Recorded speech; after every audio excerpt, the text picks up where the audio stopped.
বন্ধুগণ সবাইকে স্বাগতম। আপনাদেরকে এমন একটি জায়গায় নিয়ে আসছি, আপনারা দেখে অবাক হয়ে যাবেন।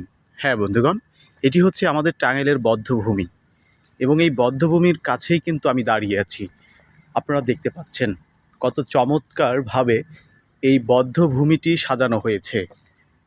এই বধ্যভূমিতে আপনারা কত সুন্দর কাজ দেখতে পাচ্ছেন, কত সুন্দরভাবে কিন্তু এটা কাজ করা হয়েছে, চমৎকারভাবে, খুবই চমৎকারভাবে। সুপ্রিয় ভালোবাসার বন্ধুগণ, এই বধ্যভূমিটি কিন্তু জেলা সদর মাঠে অবস্থিত এবং জেলা সদর মাঠের পাশে যে পানির ট্যাঙ্কিটি আছে, সেই পানির ট্যাঙ্কির পাশেই কিন্তু এই বধ্যভূমিটি অবস্থিত।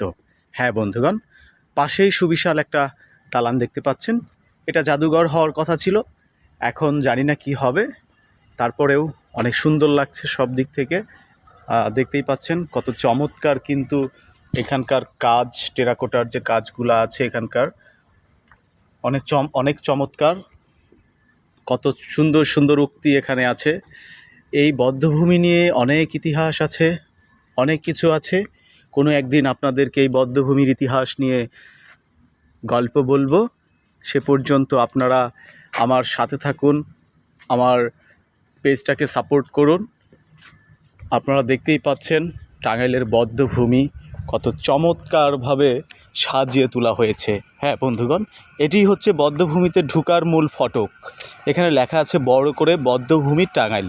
তো সবাই ভালো থাকবেন, সুস্থ থাকবেন, আমার পেজটাকে সবাই সাপোর্ট করবেন। আল্লাহ হাফেজ।